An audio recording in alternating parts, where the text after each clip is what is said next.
Hey guys, it's Sarah from Just My Typewriter, and I'm back with a tale of two typewriters. So I've mentioned quite a few times in my videos here on the channel that I'm not the biggest fan of Remington typewriters.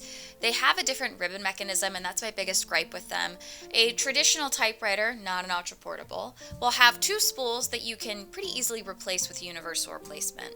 Now that's a pretty general statement, but on Remingtons, the inner spool is the thing that stays on the actual ribbon mechanism itself, and the top pieces are usually just a cover that you can pull out, which means that a universal ribbon replacement, while the ribbon itself is transferable, the spools are not usually usable in a Remington typewriter.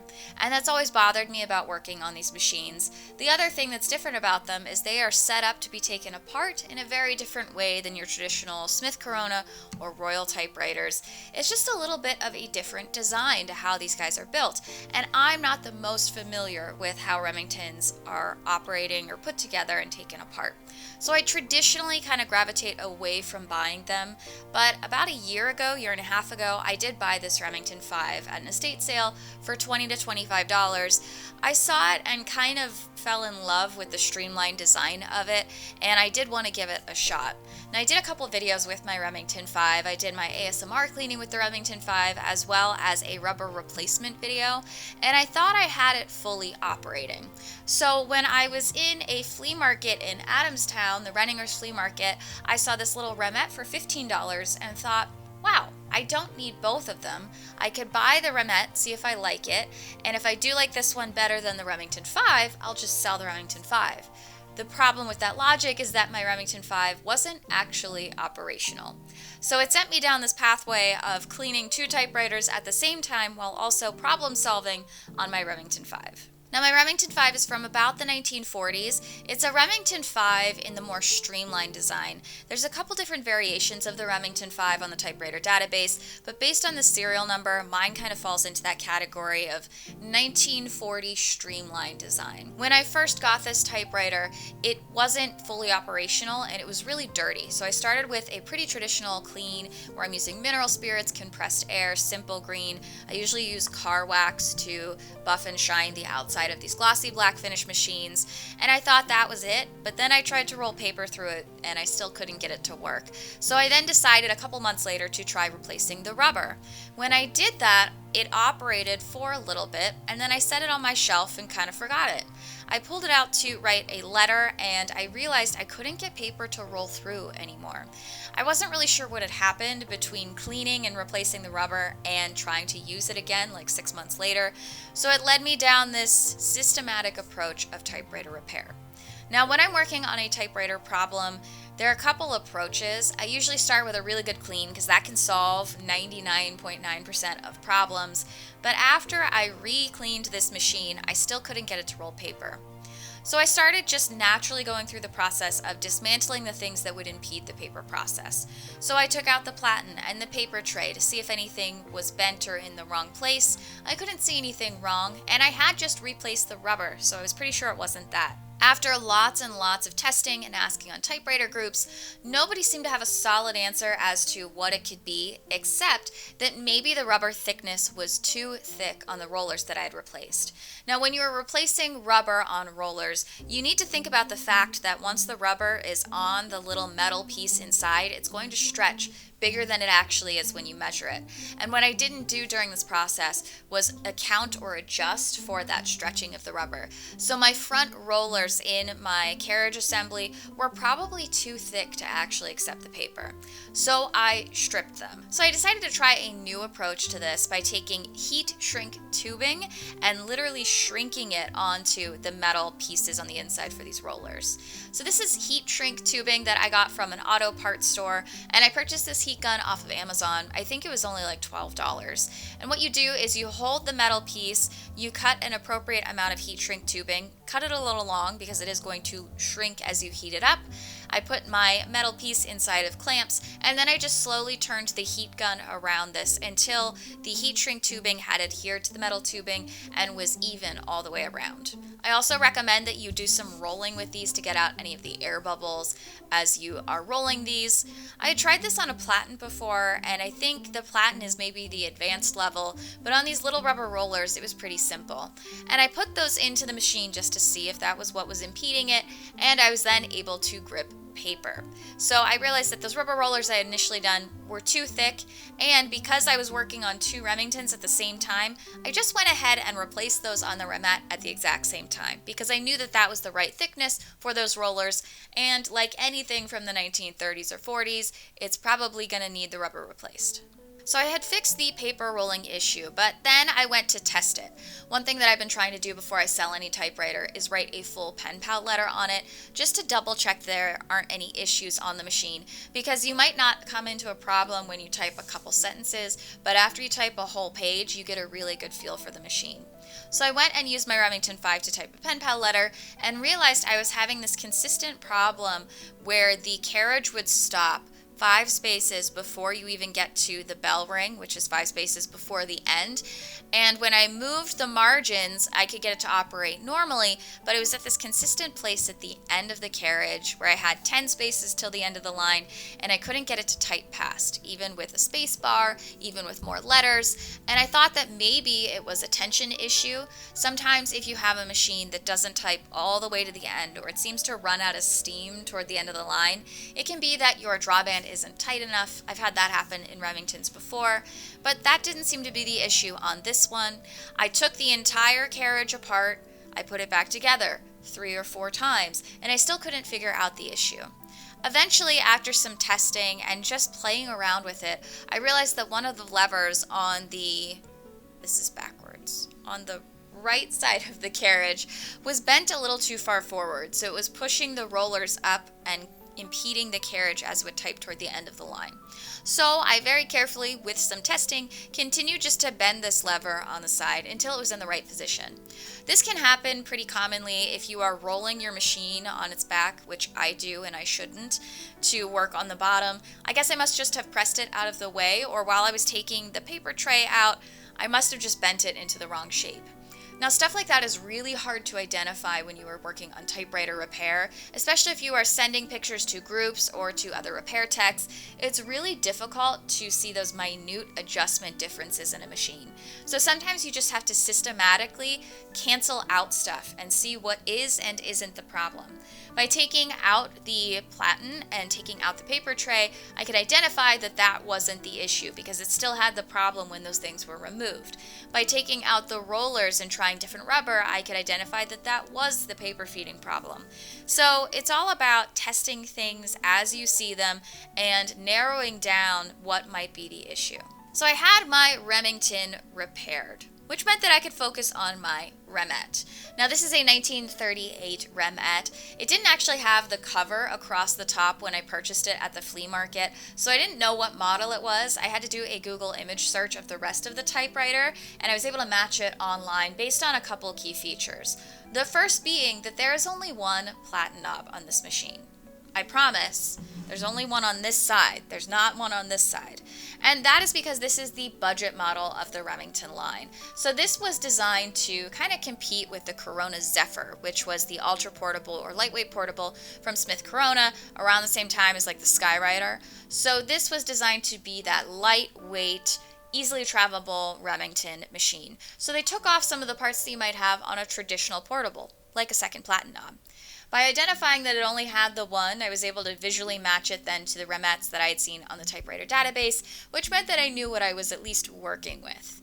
I did a general clean of this machine, and I replaced those feed rollers with the same materials that I had replaced on the other Remington because the design was pretty similar. And that seemed to fix the paper feeding issue that this machine had. The rubber rollers on these guys do get flattened pretty easily over time, especially if you have them in the up position. So if you're putting your typewriter away for a long period of time and you have good rubber, I recommend putting your feeding rollers down so they're not pressed up against the platen and getting those flat spots. So we replaced the rubber, we did some cleaning. I then went through and just tested everything to make sure that everything on the machine was working. And I ran into some design features that are a little bit different on this Remette that I really appreciate compared to the Remington 5. I do really like the idea of a single platen knob. I don't know how much weight it actually changes on the machine, but it does change how the carriage assembly operates. It is pretty easy to remove the platen from this machine because you only have to take out the one knob, and the one knob is attached to the center rod inside the platen. The other thing that I liked while I was taking apart this carriage assembly was that the platen comes out attached to one of the levers. So you don't have to do this weird process when you're putting it back in of trying to line up the levers with the hole that the center pole goes through. It's all kind of attached as a singular unit. It's not exactly like an easily removable platen where everything comes out together, but there's a lot fewer steps. Or there are fewer steps? There are less things you have to worry about when you are taking apart the carriage on this machine. Now it still has the pin system to hold in the paper tray just like on the Remington 5, and what was cool about this process was I could take them apart next to each other and kind of compare and contrast what some of these mechanisms looked like to make sure that I was making the proper adjustments on both machines. One other thing I noticed while taking apart this machine is that the ribbon spools themselves are not like a traditional ribbon mechanism on a Remington, and I really appreciated that. On this one, the spools are much more like the spools you might see in a traditional ultra-portable machine, meaning that they're those smaller versions of a regular spool. There's no centerpiece you have to worry about wrapping the ribbon around. It sits in the machine just like a normal spool would. So when I was replacing the ribbon, I just had to re-spool the ribbons on traditional spools. Now it's a little annoying that they are smaller because those are harder to find, but that would be consistent with a different ultra portable, like my Smith Corona Corsair over here has those smaller spools. So this is a little bit more like a traditional typewriter rather than the Remington selling point of the ribbon mechanism. The other thing I noticed, I put a black and red ribbon on this originally. I went to type and everything was in half letters, and it's not because it was set to middle or to white or anything like that. It's because this is a monocolor machine. Traditionally on portables and standards, you're going to have a bicolor machine, meaning it can type in either the top color or the bottom color, traditionally red and black. But on models where you are trying to reduce the amount of parts that you have in the machine, you can have a monocolor system, meaning you only ever type in one color. I didn't have a full black ribbon at the time, so I had to order one, but when I replaced the red and black ribbon with a full black ribbon, it now types in the center of that ribbon, and there's no kind of color separation, so that was some trial and error there. But the monocolor helps reduce the weight, and it also kind of makes it a little bit different than some of the other machines in my collection. It's fewer features, but I kind of like that about it. I've said before, one of my favorite typewriters is the Smith Corona Clipper, and the Clipper is the bottom tier of the Smith Corona 5 series. It has the fewest features, the fewest bells and whistles, while still completing the task. It also has the fewest number of keys. I kind of like that this budget-friendly model, the lowest level model in the Remington line, has just enough to still be a typewriter without being too complicated. I think when you start to add all these extra levers on the Remington 5, there's more room for margin of error. I can definitely mess up more settings and things on this Remington 5 just because there are more opportunities than on this kind of what you see is what you get budget version of the Remington machine. Now it was missing the top cover, so I did go in and purchase one from TB Writers Plus. This is now kind of my typewriter parts supplier. Every time I have a typewriter issue, I send him a text. But he was able to find me a Remette cover to put on the top. The Remette cover screws into the side with 4 screws. Now I didn't have those and neither did he, so I went and ransacked my screw collection, which I've kind of collected from typewriters over the years and parts machines and other projects I've taken apart, and found a few that could screw the top cover into the machine. It's really close here to the letters, but I went through and tested the whole keyboard and it doesn't seem to impede anything. The other thing that was a little different about this Remette is it's physically screwed into the case.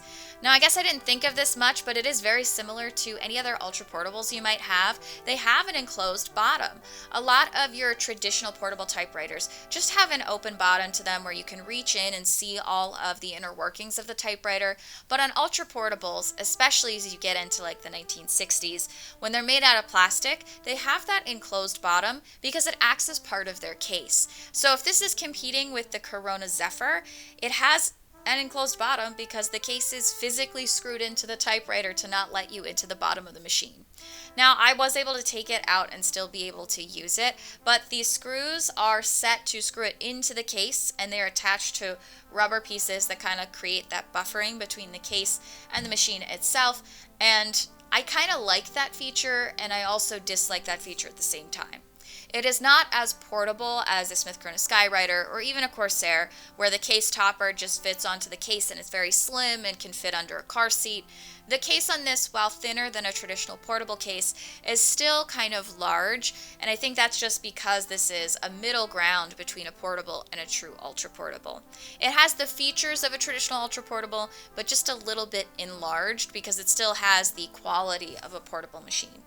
My favorite part, though, of this Remette is the sound when it is typing. So here's a little type test.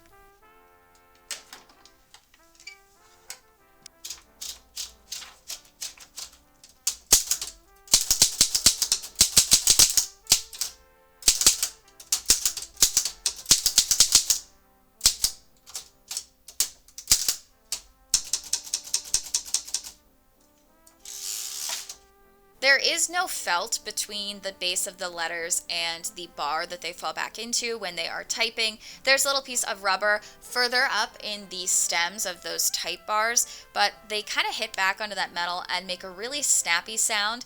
It definitely sounds like you're being a news reporter from the 1930s and 40s, and there's something about that that I really appreciate. I have the machines in my collection that I type on when I don't want to make a ton of noise. My Smith Corona Clipper, my Smith Corona Skywriter, those are quieter machines. Even my Hermes 3000, no, I don't have a 3000. What do I have? What are you? My Hermes Ambassador is a much quieter machine than any of my other traditional standards. But if you want something that is going to grab your attention, the sound of this Remette is perfect while typing. And it kind of edges it out over the Remington 5 for me. I know that sounds silly. It has fewer features, it's much more limited, but there's something kind of quirky about the Remette that I like over the Remington 5. Now, the Remington 5 is a classic, beautiful typewriter, but for me, I have a lot of typewriters that function very similarly to the Remington 5 already in my collection that I might have a little bit more of a nostalgic feel for. So when I'm looking to add to my collection now, I want something a little bit different. And this Remette is that. It's not a portable, it's not an ultra portable, it's really loud, it doesn't have all of its parts, the top cover doesn't belong to it and is rusty. There's a lot not going for this machine, but that's what I like about it. So when it comes to looking at what I decide to keep and what I decide to sell, I often decide to sell things that I just don't have a place for in my collection anymore. And I think I will be listing my Remington 5 and getting it off to a new home because I'd like to experiment a little bit more with my Remette, see if I can travel with it and get the full advantage of this budget model that's a little bit smaller than everything else. If you are interested in my other Remington videos, I will have those listed in the description below. I also have lots of other videos here on this YouTube channel, as well as on my Instagram at just.my.typewriter. And I thank you all so much for watching, and remind you, you're just my typewriter. Ooh, one thing I forgot to mention. The Remette has the silver rim around the plastic keytops, and the Remington 5, why I said that weird, I don't know, has the black caps. I kind of like the contrast of the silver against the black, but there's something so sleek about the Remington 5. It's got all these cool parts to it, and maybe I need both. I don't know. Let me know in the comments below which one I should keep, because now I'm looking at the side profile of this Remington 5, and it is just a beautiful machine.